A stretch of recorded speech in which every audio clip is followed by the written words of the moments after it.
자, 이제 육친이 일어났습니다. 예, 육친이라는 것은 뭐를 말하느냐? 그러면 부모, 형제, 처자가 부모,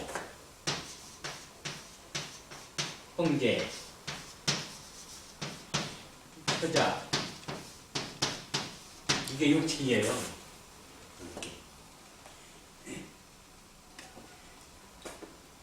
육친이 되는 과정을 한번 설명해 볼게요. 육친이 되려면 우선 합이 이루어져야 돼요. 합이 이루어져야 되면 각보고 키가 있다 그러면 각기 합이 돼야 돼요. 합이 안 되면은 자손이 생산이 안 되겠죠. 합이 돼야 되는 거예요. 합이 되기 때문에 이것은 나라면은 이것은 상대죠. 그래서 이게 내가 극하는 거니까 이것을 처라고 하는 거죠. 그리고 내가 극하는 거니까 이게 재라고 하는 거고요. 그래서 재라 이 말이에요. 이 기 입장에서는 이것이 나를 이기는 자예요. 그렇죠? 목국토 오는 거죠? 이게 정관이란 말이지. 음양이 같으죠? 달라요? 다르죠? 다르기 때문에 정이 되는 거죠? 정관이 되는 거예요. 또 이 가부 입장에서 이게 뭐죠? 재죠? 재인데 이게 정재가 되는 거죠? 이렇게 육친이 만들어지는 거죠.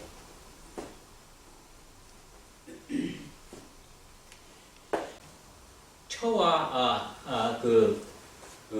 자손이 참 부부가 만들어지는 거죠. 그 다음에 토가 뭐를 생해요? 금을 생한다 이 말이에요. 그러면 금이 경도 있고 신도 있고 그래요, 그죠? 그러면 경이 신도 있고 신도 있고 경도 있는데 갑에 대해서 경은 뭐예요? 편관. 이거는 정관이란 말이죠. 정관이에요.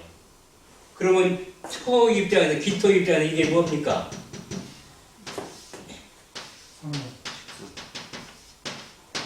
상관이죠? 이건 같은 그 음길이니까 식신이고, 그렇죠?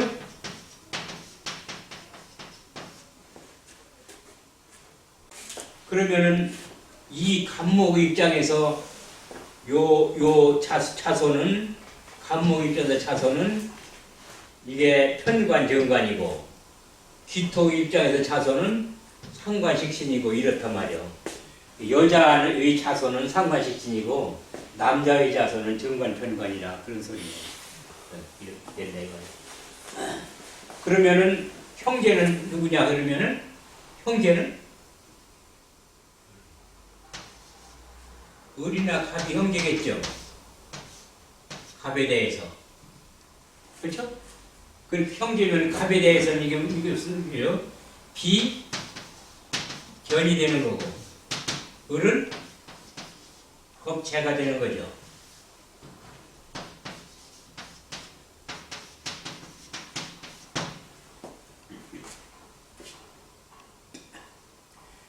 자, 갑은 누가 났어요?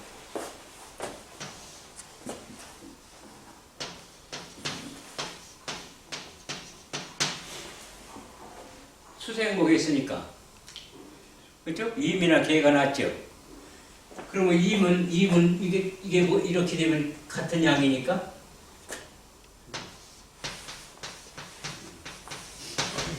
편인이죠. 개는 이게 음양이 다르니까 정인이고, 그렇죠? 갑에 대해서. 그리고 여기서 정인, 정관, 상관식신, 또 비견겁제 이것이 다 나왔죠. 그 다음에 이제 정인, 편인 이렇게 해서 육친이 만들어지는 거다. 근데 여기에서 이제 하나의 문제가 되는 건 뭐냐 그러면은, 자, 간목의 아버지는 누구냐? 어머니를 이기는 게 아버지요. 그렇죠? 그럼 아버지를 이기는 게 뭐예요? 기토하고 무토가 어머니를 이기는 자니요.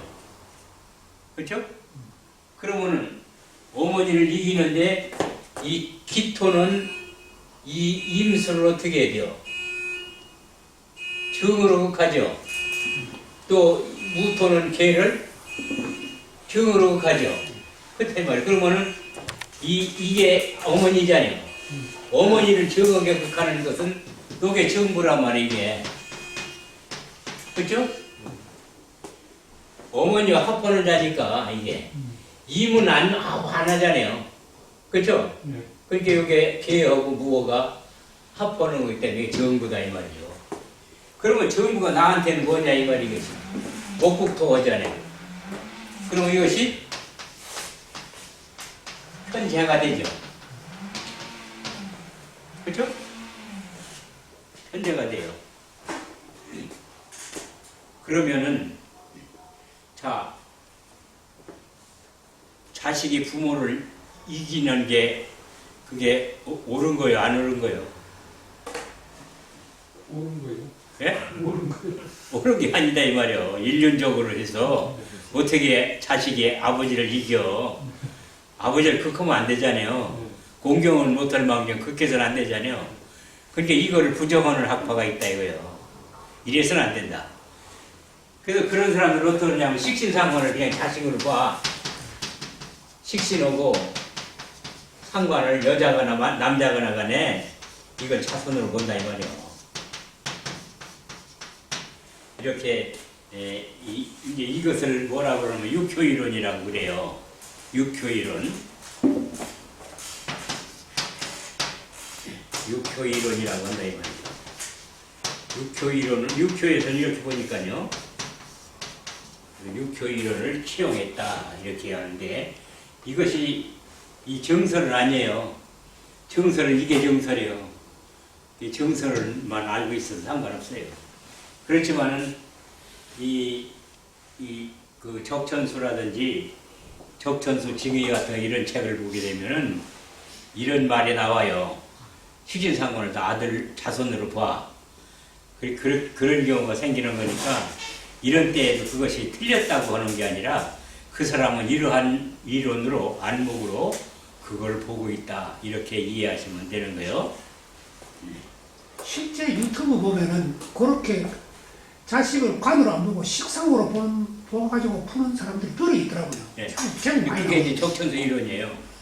적천수 이론인데 현대적인 것은 이와 같은 이론에 의해서 이렇게 합에 의해서 이루어지는 거기를 정론으로 하는 거고 이렇게 식신상관이 그 육효 이론으로 하는 것은 결국은 윤리적인 입장에서 그렇게 보는 건 뿐이지 그것이 윤리적인 입장이라기보다도 이렇게 합에 의해서 일어나는 현상들이 오행의 현상들이 그것이 정론일 수밖에 없는 거죠.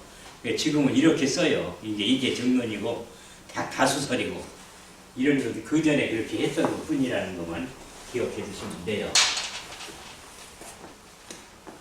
이런 걸 가지고 아버지, 할아버지, 또 나의 사촌, 고종이니 이렇게 그리고 전부 이렇게 따지면 된단 말이죠. 은님의 아들. 그리고 그것을 이렇게 따져나가면 되는 거예요. 육친이 표현한데. 이제 그거를 따지는데 그렇게 따지자니까 이제 일일이 여전 따지고 앉았으면 참 불편하잖아요. 그러니까 적어도 나 후에 할아버지까지는 알아야 되고 또 사위 손자까지는 알아야 되고 그런 정도만 알면 돼요. 너무 많이 알으려고 할 게 없고요. 예, 육친이라는 여기서 육신하고는 좀 달고요. 육신하고 육신을 저 책들은 다 이게 육신이나 그게 그거를 그런데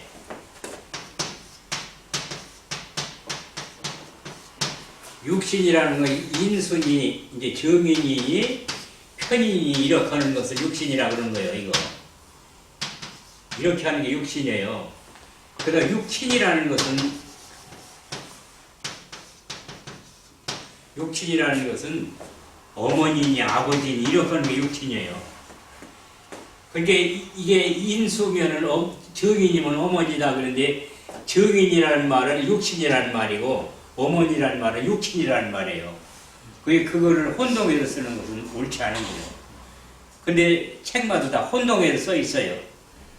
그러니까 그런 것은 옳지 않은 거니까 그거는 이제 공부하시는 분들이 이걸 바꿔서 그렇지 않다는 것을 알고는 있어야 되는 거죠.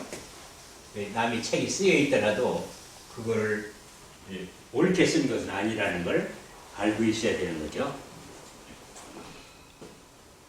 이게 생하자, 나를 생한 자는 인수다. 나를 낳아주신 분을 지칭하는데 다시 정인편으로 나누며 합하여 인수라고 한다. 이걸 통틀어서는 인수라고 한다. 그러나 인수라고 하면 정인을 일반적으로 지칭을 해요.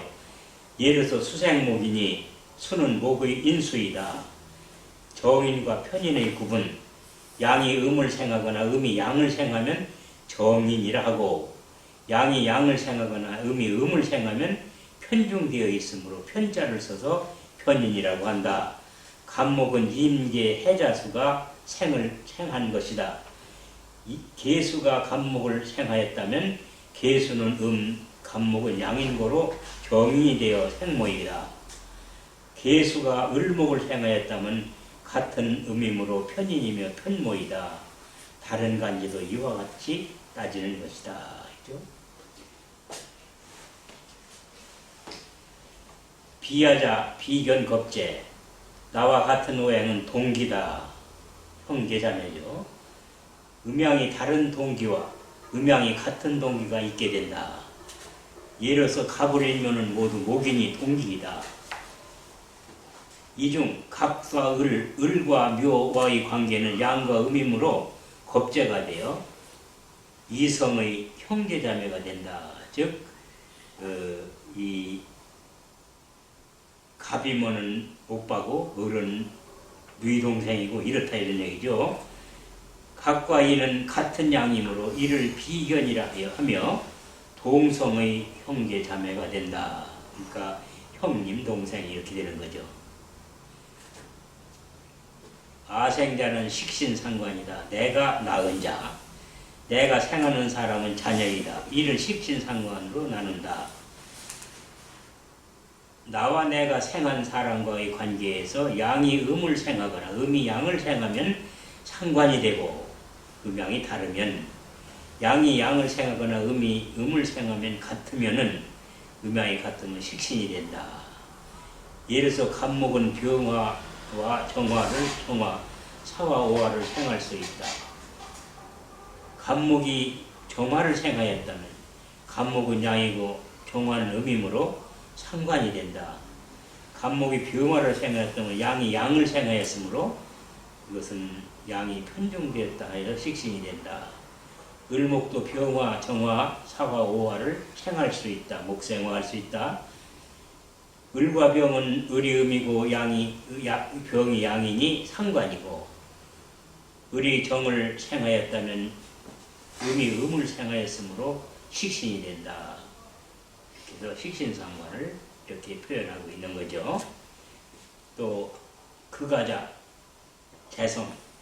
근데 여기서 어머니는 나를 생하지만 아버지는 나를 생하지 않으죠. 근데 본래 아버지는 나를 생하고 어머니는 나를 기르셨다 이렇게 나와 있죠. 이게 그것을 유교 이론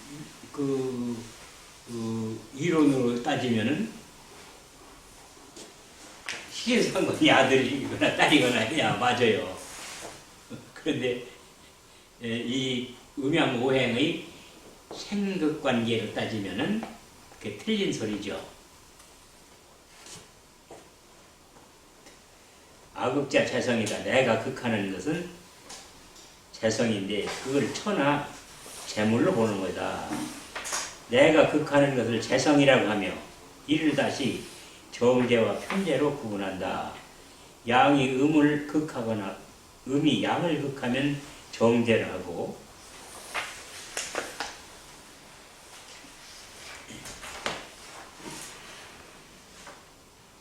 양이 양을 극하거나 음이 음을 극하면 편제라고 한다.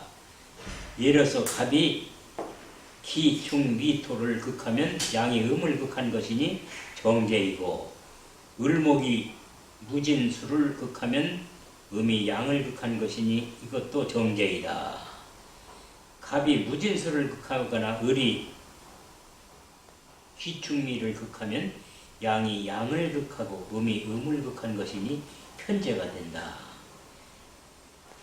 아극자는 내가 극하는 자는 처, 금전, 재산, 아버지 등으로 추명하는데 정제는 정처 또는 정당한 재물이고 편제는 편처, 정상적이 아닌 재물, 아버지 등으로 본다.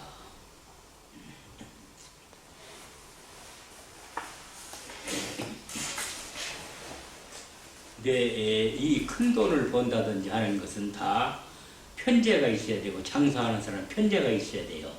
정제가 있으면은 그것은 고정된 월급쟁이나 이런 거고 또 장사를 한다 하더라도 그것은 꼬박꼬박 들어오는 수입이기 때문에 별 승산이 없는 거죠. 편제가 있어야만 돈을 버는 거죠.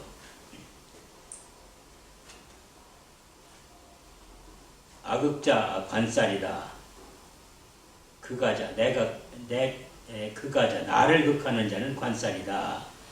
나를 극하는 자를 관살, 관기라고도 하며 저 기자라는 것은 그 구실 같다는 거죠.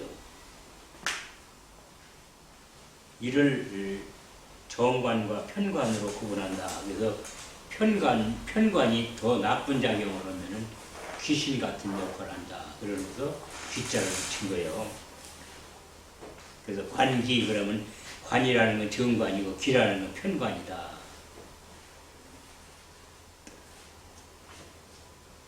양이 음으로부터 극을 당하거나 음이 양으로부터 극을 당하면 정관이 되고 양이 양으로부터 극을 당하거나 음이 음으로부터 극을 당하면 편관이 된다.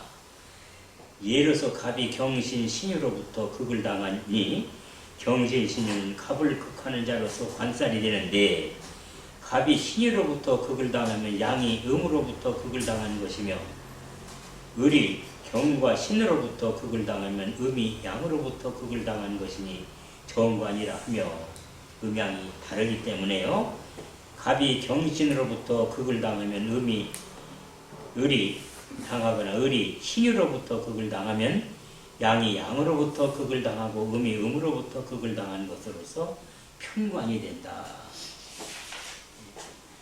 여기서 우리가 하나 알아둬야 될 것은 이것이 칠살이 편관을 칠살이라고도 하죠. 또 이 칠살을 개라고도 해요.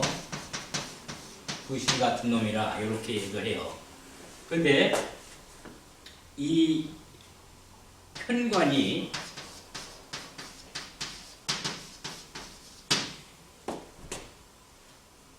되려면 칠살이 제하는 자가 있어야 돼요. 제하는 자가 있을 때 편관이라고 하는 거고 제하는 자가 없을 때는 칠살이라고 하는 거다. 즉 갑일의 칠살은 경인데 여기 정이 있다든가 또는 병이 있다든가 그러면 화급금을 하기 때문에 이것은 편관이라고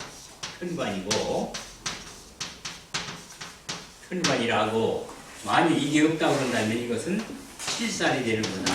이렇게 구분하시면 돼요. 이 편관이라는 것은 제하는 자가 있을 때 편관이라고 하고 제하는 자가 없을 때 칠살이라고 하는 거다. 근데 이렇게 이걸 구분해서 쓰는 학자들이 별로 많지 않아요. 그냥 칠살도 쓰고 천간도 쓰고 이렇게 쓰고 그래요. 그러나 원칙은 이렇다는 것을 알고 있으면 좋죠. 현관에 육힌 화연표가 거기 나와 있어요. 그걸 참고해 보시고, 이 육힌 화연이라는 것은 아주 필요하기 때문에 이것은 이런 표를 보지 않더라도 이것이 육힌 화연이 이 머릿속에서 자연이 될 수 있도록 연습을 해야 되는 거죠.